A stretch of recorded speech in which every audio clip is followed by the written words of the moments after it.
Lep pozdrav iz nove nepremičninske kavice, tudi tokrat iz gostujoče nepremičninske kavice na nepremičnini, ki jo prodajamo v naši ponudbi na www.galea.si. Danes pa ena zelo zanimiva tematika, in sicer NUSZ.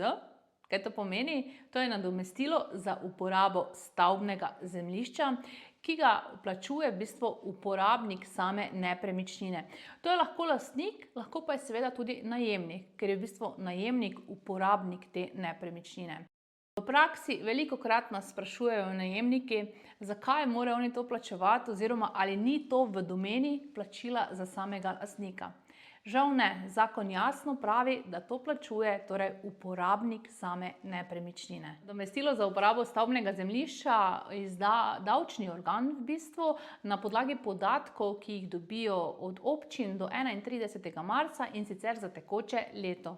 Za uporabo stavbnega zemljišča se seveda zračuna določeno nadomestilo, ki ga izračuna občina, kjer nepremičnina leži, in k tej občini se seveda tudi plačuje to nadomestilo.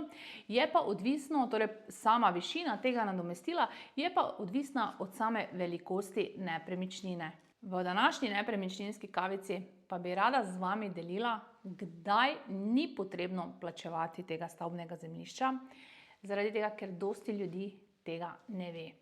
In jaz menim, da bi se moralo o tem več govoriti, seveda bo na ta način seveda tudi občina manj zaslužila, ampak se mi zdi, da te skupine, ki bi lahko bile oproščene, so v bistvu skupine, ki imajo že zelo nizke prihodke, kot so recimo upokojenci ali tisti, ki imajo denarna nadomestila. Zato si res želim, da bi ljudje bili bolj seznanjeni s tem, zato dajte tudi to nepremičninsko kavico deliti naprej, morda boste pa nekomu prihranili par 100 evrov na letni ravni. Vlogo za oprostitev plačila stavbnega zemljišča lahko oddajo recimo tisti, ki imajo novogradnje, in sicer prvih 5 let. Potrebno je pa določeno vlogo oddati na občini, torej na občini, kjer sama nepremičnina leži.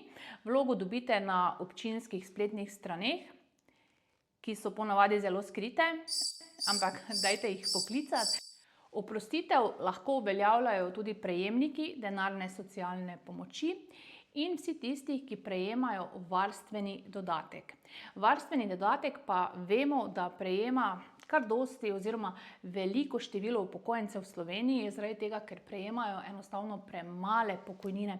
Zato bi tukaj apelirala na vas mlajše, da poskrbite za svoje starše, torej za tiste starejše ljudi, in jim pomagajte ter jih seznanite s tem, ter seveda jim tudi izpolnite te obrazce, da bodo oproščeni do plačila stavbnega zemljišča. Teh oprostitev seveda ne boste deležni, če ne boste sami oddali obrazcev. To pomeni, oddati morate vlogo za oprostitev. Nič vam ne bojo sami oprostili, sami vas ne bodo našli, potrebno je oddati vloge. In ravno kar je prišla stranka na ogled, tako da se vidimo na naslednji nepremičninski kavici. Lep pozdrav!